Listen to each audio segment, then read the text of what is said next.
आज भरपूर दिवसांनी योगायोग आला आणि मी काही कामानिमित्त वरखेड येथे आल्यामुळे आणि मला थोडासा वेळ भेटल्यामुळे मी आज येथे दर्शनासाठी आलेलो आहोत आणि त्यातल्या त्यात आपल्या भाविक भक्तांसाठी एक छोटासा व्हिडिओ बनावा म्हणून हा व्हिडिओ बनवत आहे, जेणेकरून अखंड महाराष्ट्रातील तमाम समाज बांधवांना दर्शनाचा लाभ घेता येईल। देवीदास शिरसाट यांच्या पानफुलाच्या दुकानावरून काही पूजेचे साहित्य घेऊन आम्ही आईच्या दर्शनासाठी निघालेलो आहोत। या ठिकाणी मंदिर परिसरामध्ये चोळी, बांगडी, खण, कोरडा व इतर पूजेचे साहित्याच्या दुकाना लागलेले आहेत। मित्रांनो, आज 23 जून तसेच पावसाचा महिना असल्यामुळे आणि आज येथे थोड्या बहुत प्रमाणात पाऊस झाल्यामुळे तरी देखील आज भाविक भक्तांनी येथे मोठ्या प्रमाणात गर्दी केलेली दिसून येत होती। या ठिकाणी मंदिराच्या डाव्या बाजूस नारळ फोडण्यासाठी जागा केलेली आहे आणि या ठिकाणी नारळ फोडून आम्ही दर्शनासाठी पुढे जाणार आहोत।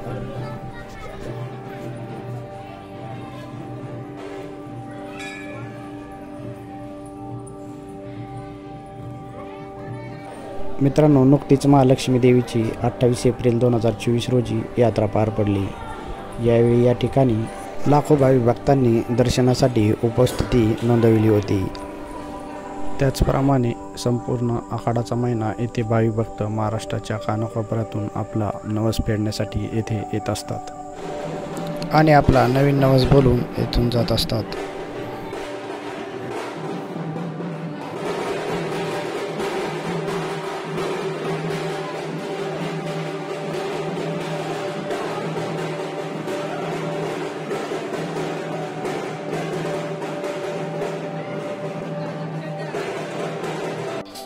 आई लखाबाईच्या उजव्या हातामध्ये चक्र, तलवार आणि एक धनुष्यबाण आहे। तसेच आई लखाबाईच्या डाव्या हातामध्ये एक शंख, गदा आणि कमळाचे फूल असून आई लखाबाई ही वाघावर बसलेली आहे।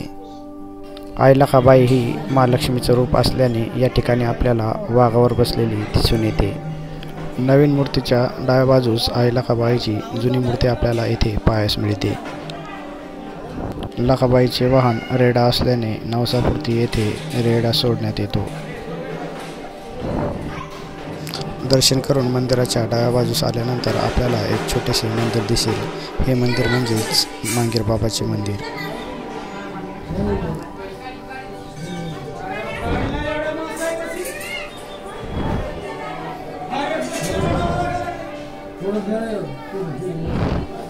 या ठिकाणाहून दर्शन करून आपल्याला मंदिराच्या उजव्या बाजूस जायचे आहे। या ठिकाणी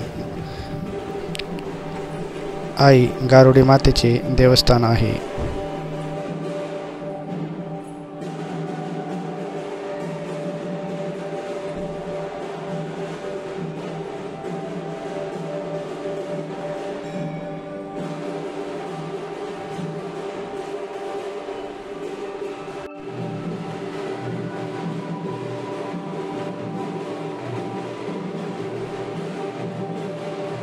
मित्रांनो, तुम्हाला जर व्हिडिओ आवडला असेल तर व्हिडिओला लाईक, शेअर आणि चॅनलला सबस्क्राईब करायला विसरू नका।